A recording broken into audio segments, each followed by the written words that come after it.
Outer ring ರೋಡನ್ನು redevelopment ಮಾಡುವುದಕ್ಕೆ greater Bengaluru authority ಅಂದರೆ ನಮ್ಮ GBA ಮುಂದಾಗಿದೆ.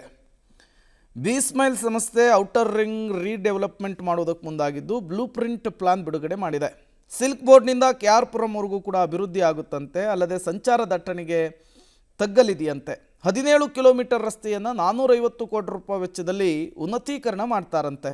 ಈ ಕಾಮಗಾರಿಯನ್ನು 2 ಭಾಗಗಳಾಗಿ ವಿಂಗಡಿಸಿ ಸಿಲ್ಕ್ ಬೋರ್ಡ್ನಿಂದ ಇಬ್ಲೂರು ಜಂಕ್ಷನ್ವರೆಗೂ ಕೂಡ 5.44 ಕಿಲೋಮೀಟರ್ ಕಾಮಗಾರಿಗೆ 143 ಕೋಟಿ ರೂಪಾಯಿ ವೆಚ್ಚ, ಇಬ್ಲೂರು ಜಂಕ್ಷನ್ನಿಂದ KR-ಪುರಂವರೆಗೂ 11.57 ಕಿಲೋಮೀಟರ್ ಕಾಮಗಾರಿಗೆ 307 ಕೋಟಿ ರೂಪಾಯಿ ವೆಚ್ಚ ತಗಲುತ್ತೆ. ಈ ಯೋಜನೆಯಲ್ಲಿ ಔಟರ್ ರಿಂಗ್ ರೋಡ್ನ ಯಾವೆಲ್ಲ ಪ್ರದೇಶಗಳು ಅಭಿವೃದ್ಧಿ ಆಗುತ್ತೆ, ಯಾವೆಲ್ಲ ಜಂಕ್ಷನ್ಗಳು ಅಭಿವೃದ್ಧಿ ಆಗುತ್ತೆ, ಪಾದಾಚಾರಿ ಮಾರ್ಗ, ಬಸ್ ಲೈನು ಮತ್ತು ಈ ಟ್ರಾಫಿಕ್ ಕಂಟ್ರೋಲ್ ಪ್ಲಾನ್ ಯಾವ ರೀತಿ ಮಾಡಿಕೊಂಡಿದ್ದಾರೆ, ಔಟರ್ ರಿಂಗ್ ರೋಡ್ಗೆ ಒಟ್ಟಾರೆಯಾಗಿ ಹೇಗೆ ಹೊಸ ಸ್ಪರ್ಶವನ್ನು ಕೊಡ್ತಾರೆ ಅನ್ನೋದರ ಡೀಟೇಲ್ಸ್ ನಿಮ್ಮ ಮುಂದೆ.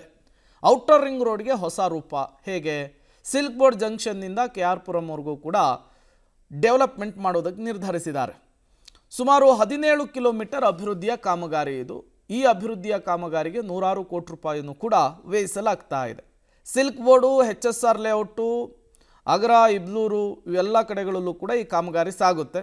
ಸರ್ಜಾಪುರ, ಬೆಳಂದೂರು, ಎಕೋಸ್ಪೇಸು, ಕಾಡುಬೀಸನಹಳ್ಳಿಯವರೆಗೂ ಕೂಡ ಇದು ಹೋಗುತ್ತೆ.